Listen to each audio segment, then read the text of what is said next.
Welcome to Carrying Wayward, a supernatural podcast for fans who aren't ready to let go and newcomers to the series who are ready to jump in. I'm Drew Schulman. And I'm Marie Vigourou. In this episode, we're diving into Supernatural Season 2, Episode 21, All Hell Breaks Loose, Part 1. Let's get this show on the road.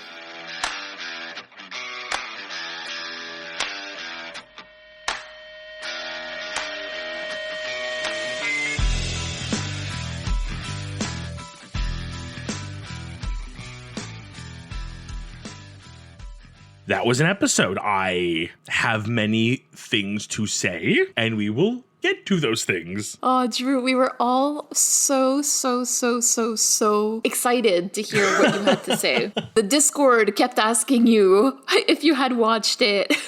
I was so ready for like the worst case scenario. I was completely blindsided about what we actually got. I'm very excited to hear about what you think is the worst case scenario that didn't happen in this episode. I thought we were going to lose Bobby. And that would have been worse than losing Sam? I think the issue is, like, and this is just TV in general, I know we're not going to lose Sam. Like, Sam, you have to bring back. Bobby could leave. And that is a very scary thought. And I mean, we know that Sam is like in the next 13 seasons. So I can pretty confidently tell you that there is, unbelievably a solution to his death. Let's get to your recap. I'm ready when you are. 3, 2, 1. Go. We open on the boys out for a drive in the rain. They're going to get pie for Dean because Dean needs pie and Dean wants his pie. And then the radio gets a little staticky and he looks away for a second. And then Sam's gone. And then the restaurant's just full of people who've had their throats slit. And then Sam shows up in like old folksy, like, I thought he went back in time for a second, I'll be very honest, to a little town in the middle of nowhere. And then he finds Sam and Ava. And then these new people, Jake and Lily, who also have mysterious powers and are all the same age. And it seems to be part of, Yellow Eye Demon's plan. So they start to figure things out. Lily gets killed by creepy demon child who Jake encountered, so now Jake at least believes in demons. And then Yellow Eye Demon shows up to Sam in a dream, explains his plan, reveals that his mother knew Yellow Eyes. Like, what? Oh, okay, sorry, I'm getting ahead of myself. We then have a confrontation where Ava summons a demon to kill Andy, and then it turns out she's the big bad, and then Jake just snaps her neck, like, whoa. Jake realizes they have to fight anyways, and they get into a fight. Sam kind of wins, but then Jake stabs him anyways, and then Dean shows up to hold his brother as he dies in his arms, and Bobby goes after Jake, and then the episode ends on a cliffhanger and time. And I didn't even mention the very minor B-plot of, like, Dean trying to go find,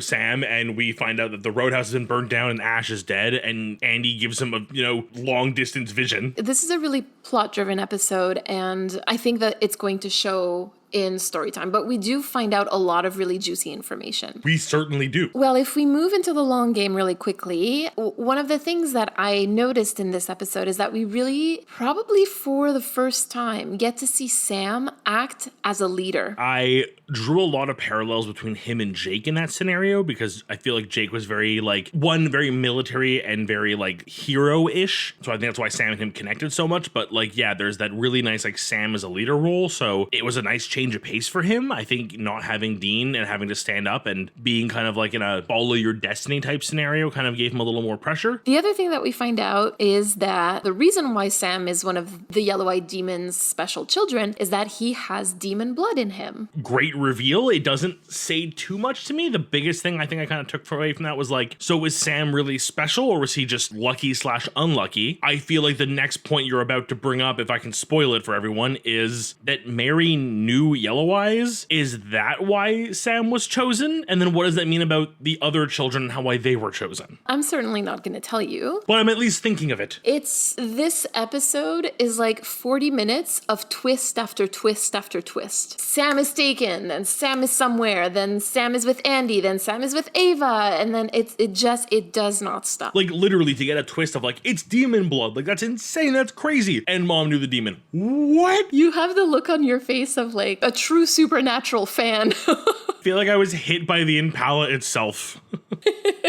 Another thing that I want to mention, and here this is, again, more for the folks who have seen the future seasons, but when Ava is doing her explainer of why she, quote unquote, went dark side, she says, I don't think God has much to do with this. I'm I know that this is a throwaway line. And I know that it could not possibly have been planned, but it's there. See, now the part of me is I know that angels come into the series clearly, and I assume there's a god and that's the case. So I'm curious to know if this is like ironic because God is involved, or is it ironic because God was clearly not involved? You're right, and it's relevant. Shall we move on to story time? Sure, let's jump on in. All right, so we talked about it briefly in the long game, but let's talk about Leader Sam. It was interesting to see it happen because it didn't feel natural at first, but then it became really like, this makes sense. What do you mean it didn't feel natural? I feel like we've never really seen Sam take the lead. We've seen him like, like have a moment of like, shining through or like doing the right thing or figuring something out, but to really just be like, here's this scenario, I know what's happening, let's do things my way, I'm the expert in this scenario, let's go, felt very Dean. So it felt unusual to see Sam stepping up like this. Okay, yeah, I can definitely see that. But it makes perfect sense. I mean, like, he is, of the 5 people there, for as far as we know at the moment, the most expert in this whole being a psychic soldier for a demon army. And I think to me, like, one thing that really stands out is how immediately he takes leadership. As much as it's unusual for us to see him in that position, most of the others just kind of like follow him instantly. He diffuses tensions, he makes a plan for survival, and even if he doesn't have all the answers, and even if people do question him, and I think that was really interesting to kind of see the dynamic of that ascension to leadership. I'd be curious to see that exact same scenario, but no Ava and no Andy. Would it be the same thing? Are you saying that because they have an existing relationship with him? Like, they already see him as a professional in this field because they, as much as neither, Andy didn't really know about demons, and I feel like Ava, I'm trying to like think of her episode, but like was aware there's some more to it, but didn't really like doesn't know what a demon is per se, or at least shouldn't. But they still both see Sam as like an authority figure when it comes to like weird shit happening. It's interesting because there's like a little flicker of doubt from Andy, when he says your brother would be really useful right about now. Ooh, yeah. Right? So I think that that's really interesting because I think that it reminds Sam that like, holy crap, this is the first time I've done this alone. Did you notice that like when Jake is like being attacked by the demon, he's actually in a classroom, right? And this is right after Jake has questioned Sam's leadership and authority and expertise. And then Sam swoops in, saves Jake from the demon and goes, and just so you know, that was a demon. Literally schooled him. Yes, Sam. Class is in session. Just so good. I loved it. I actually want to talk about Lily narratively for now, not quite critically. She talks about, touching and killing her girlfriend. So first off, like, this is kind of a big moment, right? Because this is the second openly queer character that we're meeting on the show in 2 seasons or 43 episodes. And also the first one who is more human, more or less human. Yes, exactly. Like the first one was a vampire whose display of queerness was non-consensual. So definitely something that was a big moment. Now, we can talk about it in critical time, but obviously, like, the reason why we find out is because she killed her girlfriend, right, by touching her, because queer touch is so terrible. But I do want to kind of really take stock here, because if you think about it, all of these kids have lost their partners. Sam lost Jess. Ava lost Brady. Now, of course, this is a special case, but she still lost him. Andy lost Tracy. She didn't die, but he lost her. And the only one that we don't know for sure is Jake. Like I said, yes, they've all lost their partner differently, but clearly, like, there was a loss there for all of them. And that loss is directly related to their powers and to the yellow-eyed demon. Interesting. I like that. Like, is that something that you had put together? No, like, that was one of the things that always bothered me. Like, it seemed weird that you have all these people with powers that are all so different, but then Ava and Sam have the exact same thing. I think one thing that we find out is that, like, the more, well, I think Ava says it, right? Like, the more you open your mind to the powers, the more you'll be allowed to do, or you'll be able to do a lot of stuff. That was kind of my takeaway too, is the idea that maybe all of the powers are available to all of them. They just need to learn how to tap into them very, like, comic book movie kind of thing, or like Avatar: The Last Airbender, you just gotta learn how to do everything, you have all the powers inside you. Like that eventually, if she continued the path she was on and had managed to keep killing people and learning to use her powers, she may have also adapted Andy's ability to mind control or Jake's super strength. That's what I understood. The way you're talking about it with me now kind of makes me feel like we don't find out how the powers work. No, we won't. Which I'm okay with. Like, I feel like if it's not blatantly explained but kind of left up to mystery and intrigue, I'm okay with a bit of like headcanon and theory crafting. Does leave room for that, which is actually really great. Now, we were talking about like how all of these young people have lost their partners because of the yellow-eyed demon. Now, this, for me, this sort of brings up how much the yellow-eyed demon actually isolated his special children, making them feel alone, and that's how eventually they ended up tapping into their powers. Basically, it just pushed them in the right direction, setting off the first domino in a chain reaction. And it's really what we were talking about in Nightmare, if you remember. And Simon said, frankly, like, because it's about, you know, Dean was saying, like, no, the yellow-eyed demon can't make you do these things, but like he doesn't make them do it. He puts them in the right circumstances for them to make the choice that he wants them to make. And if they don't, then he pushes them further and further and further. And that's what we're seeing. That's what we have been seeing for Sam as well. I am 1000% convinced the entire plan with Yellow Eyes, like as much as he reveals to Sam that like I'm rooting for you thing, the entire setup was just to get Sam to kill somebody. If we come back to, you know, the isolation that he's imposing on these children, who else do we know that has isolated Sam? John, damn it, John. John. I absolutely love and hate the irony of John isolating his kids in order to protect them, and yet by isolating them, basically doing the demon's bidding. That is so incredibly frustrating. I don't even have you words. You have no words. I was gonna say you have no words. All I can do is just sputter what you just said in like more rambly tones and less cohesive.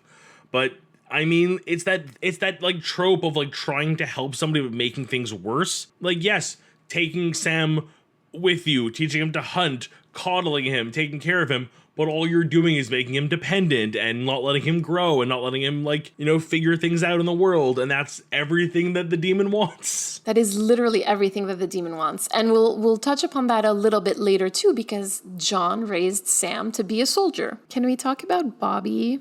Yes, we can. Bobby, the saving grace. Can we talk about him and like sing his praise? I don't know, I just love him.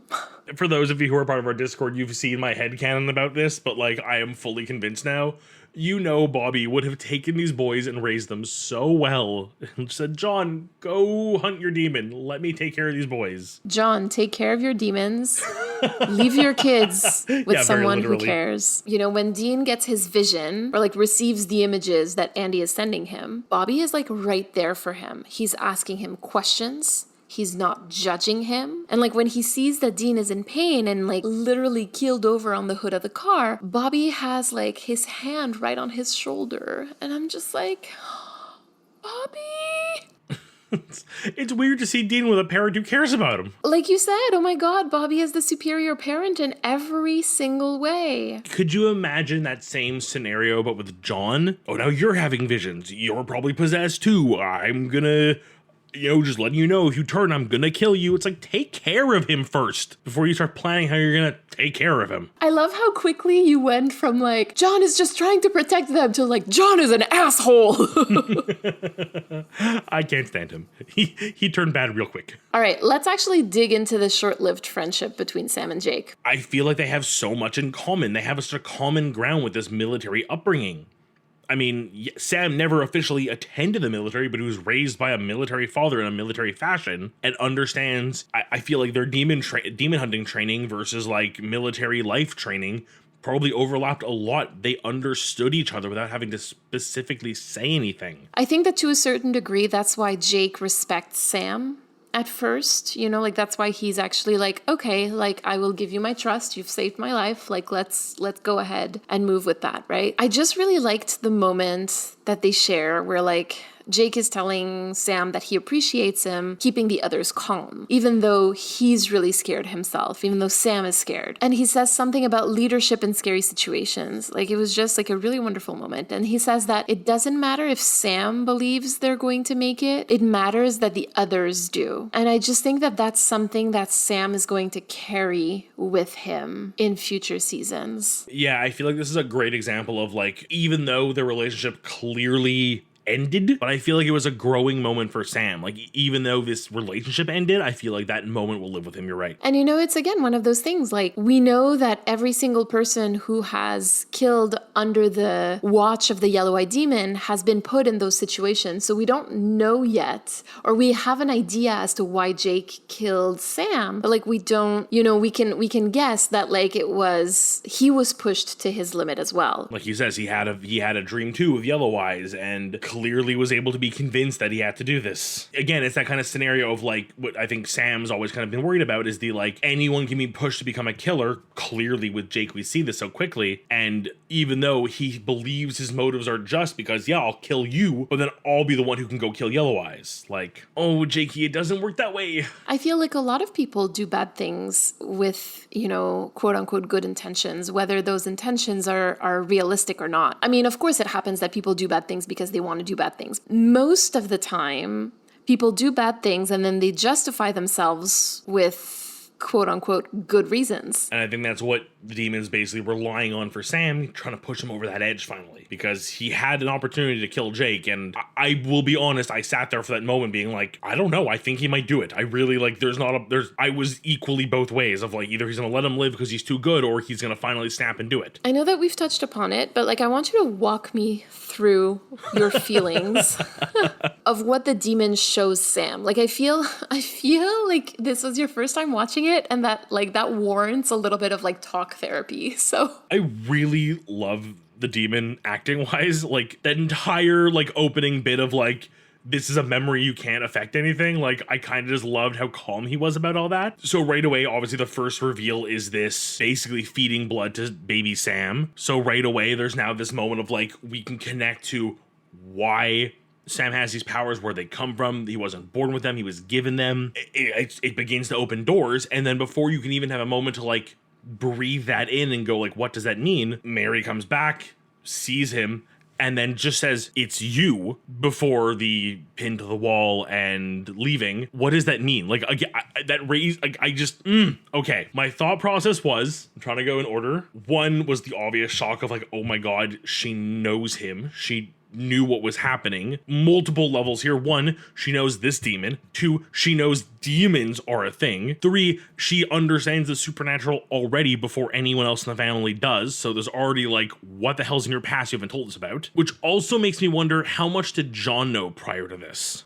Oh, interesting. Because I get the vibe from the episode with Missouri when they kind of go back home that John didn't know, and he was kind of learning and asking and figuring things out until he did. But I feel like, given what John would have seen that night, I don't think, like, it just feels like he probably had like some stories from Mary of like, sure, whatever, demons are a thing, whatever, to suddenly this and going, oh shit, demons are a thing. Fuck, what do I do? You think that she knew about demons? I think she knew. I think John had an inkling but didn't ever want to breach the subject, and this was the tipping point, obviously. If you know a demon, you know of demons. So what does that mean about Mary? I think only today when we started talking about it did I put two and two together. Does Sam's being chosen specifically relate to Mary's past, something she did, or a previous relationship? I'm imagining Mary was part of some sort of cult, and like, we're gonna find out later that all these kids are somehow tied to somebody who is part of the same cult or something. It's so interesting to hear from somebody who doesn't know. Like, it rarely happens to me, right? To be able to talk with somebody who doesn't know what happens. And so I'm like, oh, this is really interesting. Like, what you're reading from the very limited information that you have. So it's very cool. For our listeners, there is like what I'm aiming for. My target is Mary was involved with something demon-y before she met John, which is why she knows Yellow Eyes and why Yellow Eyes came after her and Sam specifically. Let's move on from this, because I can't keep a neutral face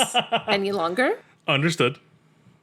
And then another big reveal. Ava is bad. I mean, I definitely thought it was fishy that she had been gone for so long. Like, I felt like it was a bit weird, but I kind of didn't really like, there was too much going on that I couldn't really think about it much. And then to have her just like show up, I'm just like, oh, yeah, she's possessed and she's gonna kill Andy now. And then Sam's gonna show up. And so like, I expected Sam to start like reciting an incantation to try to like expel the demon. And then no, she's just like, no, it's me. I'm killing people now because I'm playing this game and I'm gonna win. And I'm like, what the hell? It's just like this entire episode is full of like betrayal. I think for me even more, it's a poor Sam moment. You know, Sam's biggest fear is that he will end up with doing what the demon wants, which is becoming a killer. And here is someone who he really liked and really saw kindness in and who came out of her way to save him. And it's been, what, 5 months and she's now a demon murdering killer? If they can do this to her in 5 months and Sam's afraid it'll happen to him one day, I think this is a pretty good indication that like, oh, Yellow Eyes has some tricks I don't know about. And I mean, when you think about it, every one of the betrayals has to do with Sam. So this is not only a poor Sam moment, this is a poor Sam episode. I think dying in your brother's arms is kind of the ultimate poor Sam. Well, it's also the ultimate poor Dean, right? Because he's the one who has to live on. Do you want to talk about the moment where like Jake turns on Sam? Like you say turn on, which I guess technically is correct, but it seems so calculated. Like I knew it was going to be a confrontation, but like I really thought for a moment that maybe Sam had gotten through to him, like they had a connection. It really felt like we were getting to an end, like Dean was going to show up and then maybe Yellow Eyes would show up and there'd be a confrontation and Jake would go down that way or something. I didn't think Jake was going to make it out of this episode, I'll be honest, but it's just really unfortunate, I think, the way that it happens. Like, I mean, I think the goal is to show that like Sam had like to a certain degree lost everything except for Dean, right? But even though he wasn't with Dean, but it was kind of to show like how alone he was. He's just been told that he has demon blood in him and that makes him like, and that's what eventually is going, or he thinks is going to make him go dark side. Literally all of the other kids who have this same quote unquote condition are either dying or killing each other. He's not with his brother. He can't find Bobby. John is dead. Jess is dead. Mary's dead. Like he's completely alone in this ghost town. There's also something to be said for the fact that like the sparse, if any, relationship Sam has to each of these other chosen ones basically reflect kind of like a choose your own adventure book. You've literally got the, you know, like stay quiet, do things by yourself and just live your life, Andy style, wind up dead. Embrace the demon's power, become evil, start killing people, end up dead. Try to run away and escape this thing, end up dead. Or try your best to play into the demon's hand while still keeping your own mind, if only to get closer to him and try to kill him like Jake does or wanted to. And I have an odd feeling Jake's gonna wind up dead. He is presented with mirrors of himself in 4 different directions, and all 4 of them, despite going in different directions, end at the same location.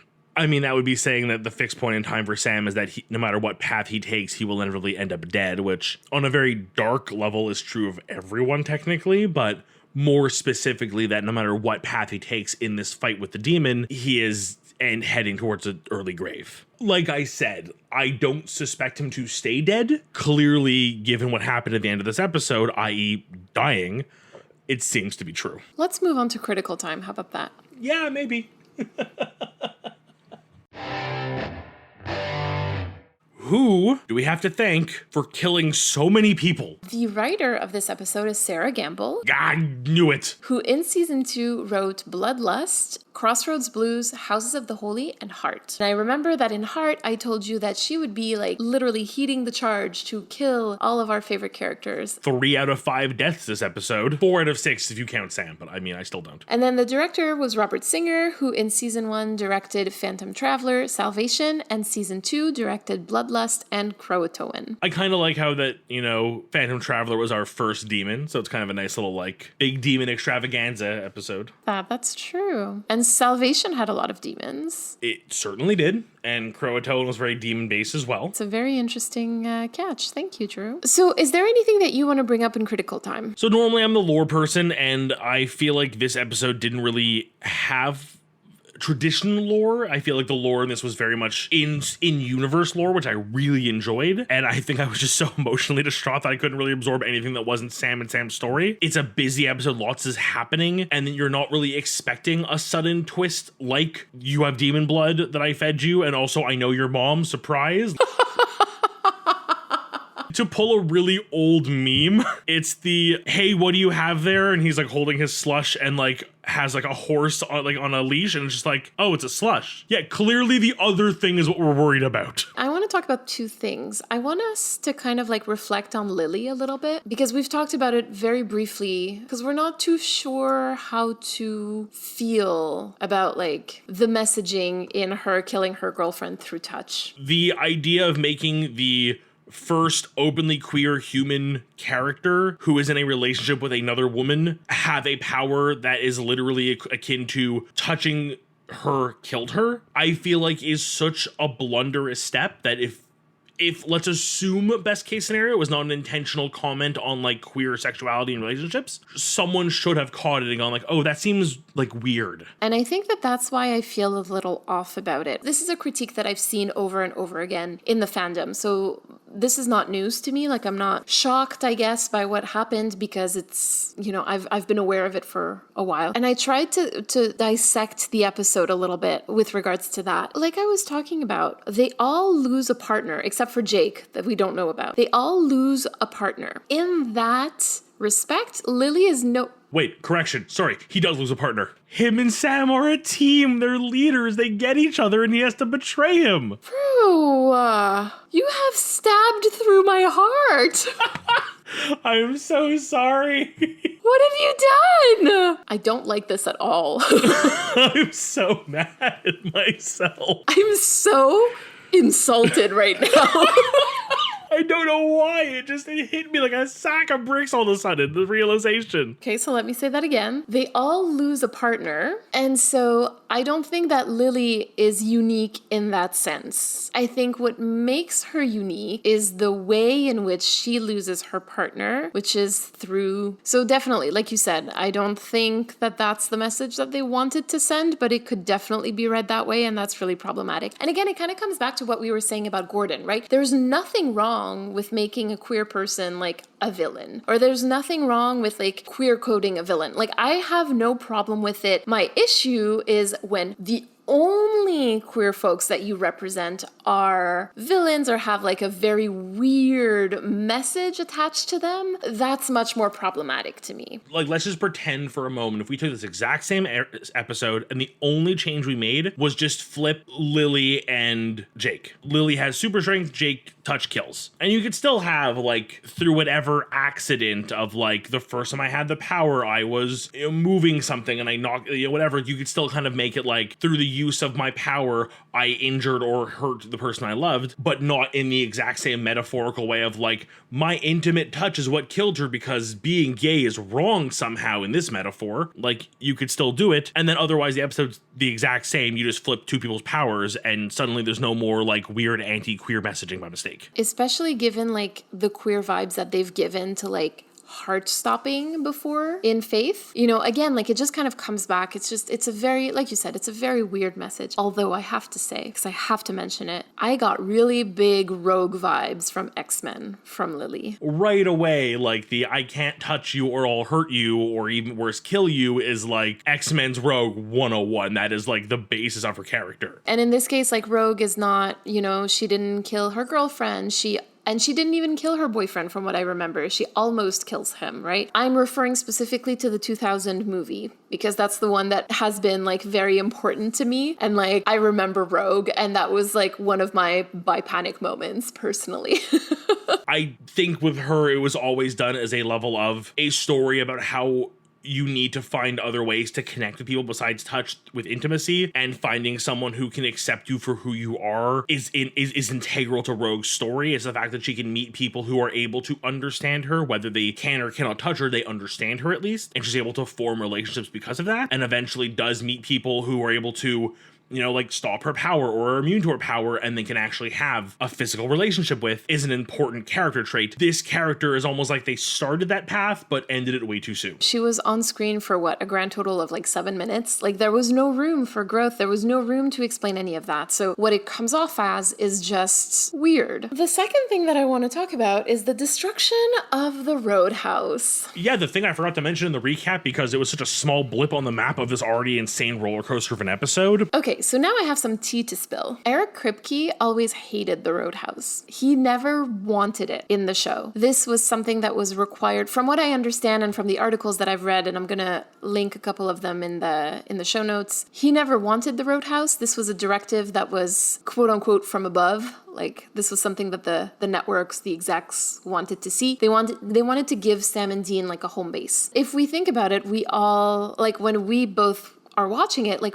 we like the Roadhouse. We like that they come back to it. We like the people in it. Home is where the heart is, and the heart is in the people. And yes, of course, there's like the physical manifestation of the Roadhouse that becomes, home. The reason why people like the Roadhouse is not because it looked like it did. It's because Ash was there. It's because Ellen was there. It's because Joe had ties to it. To some degree, it's because John had ties to it, and therefore the boys had ties to it. In my understanding of it, that's why people like the Roadhouse. I mean, it is a trope of the Monster of the Week series to the point where there is a very popular tabletop role-playing game. For those who are not akin to what I'm talking about, I'm referring to things like Dungeons and Dragons. And there is a very popular game type that exists called Monster of the Week, which is very much fashioned after shows like Supernatural or Buffy, where it's designed to be done in small literal episodes with a home base, planning how you're going to fight the monster, and then like telling a story with your characters who all kind of fit the stereotypes of this kind of universe. And like I said, a key part of that game type is the home base, where you can do your research and you can level up your home base to get different skills and abilities because they are a trope. So I'd understand why executives who are very much trying to make a cookie cutter show because they want the fans, they want the money, would look at a show like this and go, well, they need a home base. That's a thing. Eric Kripke never really saw the Roadhouse as home base. Like to him, it was just an aberration on his show. And he was like, this is a show about being on the road. It's about being on the road. It's not about home bases. It's not about roots. It's about being on the road. And he kind of, and I mean, again, I'm like editorializing here, but like I think that to a certain degree, he kind of got like tunnel vision. His original vision of what he wanted the show to be, I don't think really matched like what people enjoyed about it. People didn't watch Supernatural because it was about two guys on the road. They watched it because of the relationship between the two brothers and the relationships that they're forming with others. And in that respect, like the Roadhouse is very useful. And if, the Roadhouse itself is so upsetting to you, then that's fine. But like there was really no way. No, there was no reason to kill off Ash. I understand burn down the Roadhouse, get it out of there, make everything more on the road, or make them like meet up on adventures. Like I will admit, what makes certain interactions like Bobby so special is because he can turn up anywhere. He can show up where they need him. They can go find him wherever he is. Again, it's not the place, it's the person. So, burn down the Roadhouse, and, Joe hits the road again. Maybe Ash ends up with them for an episode while he tries to hitch a ride to the next town to figure out what he's going to do with himself. And then he goes back to school and they go to visit him at like whatever college he's at. Like you can do things with these characters. You didn't have to kill him. You're right. You know what is so ironic though about the conversation that we're having right now? What's that? Is that literally after this, they end up having a home base. Oh, come on. This was truly like a Kripke thing. He did not like the idea and he just didn't like it. And so he made sure, and that's a credit to him, right? Like he made sure that his vision of the show remained, and for that I have to say that like kudos to you. I disagree with your vision, but kudos to you for staying true to it, I guess. Good on you for like sticking to your guns and doing what you wanted to do with your creation, but like you were wrong. you were a bit over the top with the murders. But I think it kind of shows also like, I'm going to use like big words here, but the disregard for the characters. The cost of burning down the Roadhouse was Ash, and like it was like, nah, whatever, we can do that. Ash didn't feel important enough to the team to feel like he was worth keeping. Like they felt like he was the kind of character you could kill off, and like fans will understand how serious it is because he's dead, but no one will miss him, except that I miss him greatly. We all miss him greatly, Drew. We really all do. And what was he going to tell Dean? What was this big reveal he had that he couldn't say over the phone? It'll be interesting to find out if we find out. We might not find out, or we might, I don't even know, which I want more, what I was expecting. I didn't even think think about it till right now. There's a secret we still don't know the answer to from Nash. Ah! I mean, he's dead, right? So who else would know? Did he tell Joe or Ellen? Did he like write it down somewhere secret for Dean to find in some like cryptic way that only another adorable gay rocker would figure out? I love the idea, but the Roadhouse is burnt to a crisp. I still have my hopes. I'm being optimistic. Ash left something behind for Dean somehow. Let's move on, friend. This week we have a voicemail from Courtney.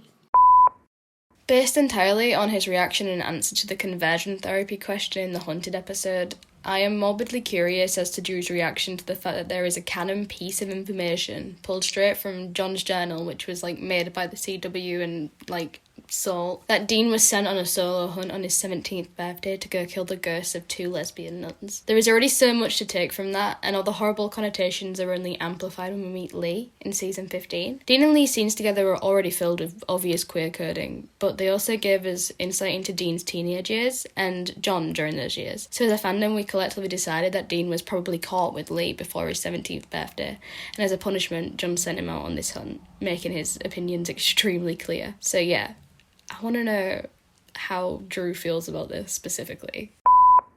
This is one of those pieces of canon that has been brought to my attention, and I'm really happy to take a moment to really just read into and dig and give my honest opinion. It just seems like such a John move from everything we've learned about him. Very probably he has at some point, whether very directly or indirectly, discerned that Dean's sexuality is not, I air quote, normal, and this was his way of not directly punishing him, but setting in stone the fact that queer is bad, queer equals ghosts, ghosts need to be killed, like sort of drawing that comparison, which not only is it horrible and disgusting and homophobic on John's part and so horrifying for Dean to have to deal with, especially as his first hunt, but I feel like this may also be what instills that first other that monsters have. I know we've discussed in the show quite a bit how there's like a similarity between the way Dean sees himself as a bi or queer man that he also sees in the creatures he fights, as in they are not normal, they're not good, they're not what you're supposed to be, they're not supposed to be what they are, and he feels that about himself. And I think this might be the moment that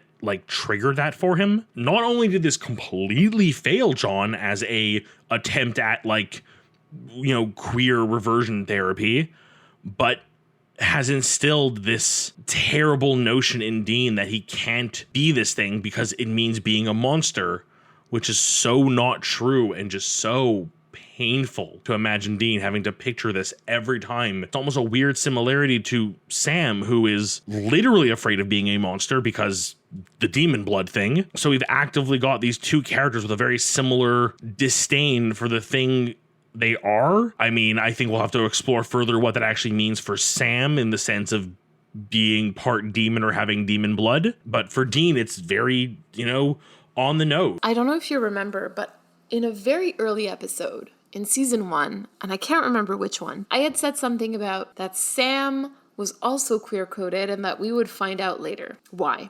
And the connection that you made here about him feeling othered because of the demon blood that he has in him, this is going to obviously launch like a very important arc for him. We're going to embark on this journey with him, and we're going to see how he deals with having demon blood in him, the same way that we've been seeing how Dean deals with having queerness in him. You know, again, we were talking about unintentional harmful messages. At least this one, I feel like can be twisted into a cautionary tale almost. Yes, and we'll see how it develops, right? Because right now, like, we're kind of, I mean, I have a different vision of it, but like we're talking about it without having done like the proper analysis. So like, let's not speculate about it, but it's just like the thoughts that are going through my mind right now. So definitely something to see, and I think it will be really interesting to start drawing parallels, because this whole season, and even in season 1, a lot of it has been like contrasting Sam and Dean. Well, now we're about to see their parallels. Yes, like having been dead. Yes, that too.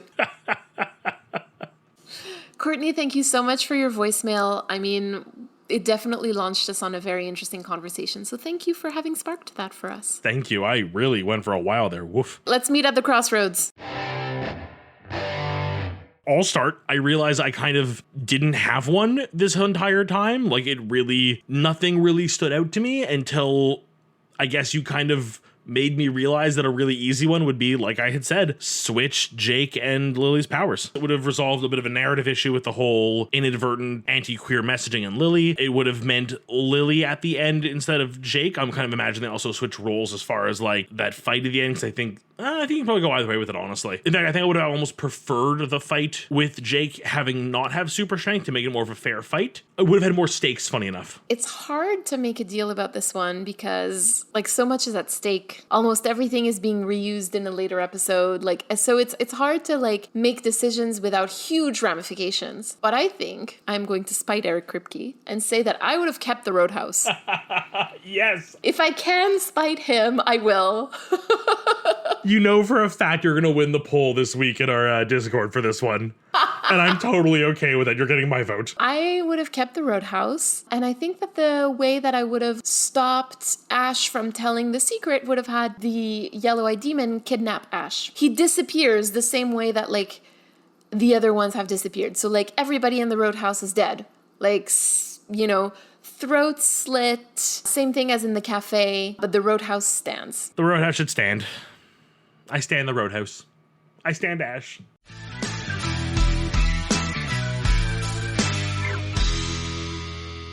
You've been listening to Carrying Wayward, a supernatural podcast produced by Rochelle Castellano, hosted by Drew Schulman and myself, Marie Vigourou. Thank you to our bunker patron, Katira, for her generous support. This week, we'd like to thank Courtney for her voicemail. Help us keep the conversation going. You can send us a voice recording at carryingwayward@gmail.com, follow us on Twitter, Instagram, TikTok, and YouTube using @carryingwayward, and leave us a rating and a review on Apple Podcasts. And don't forget to join our Patreon for perks and extra content. Our October live event will be a live watch of Bad Day at Black Rock on October 28th. You can use the link in all of our social media bios or go directly to patreon.com/carryingwayward. And until next week, carry on our wayward friends. Mwah, mwah. Let's move on for your own sanity. That was perfect. My God, this episode's ruined me. I'm a broken man.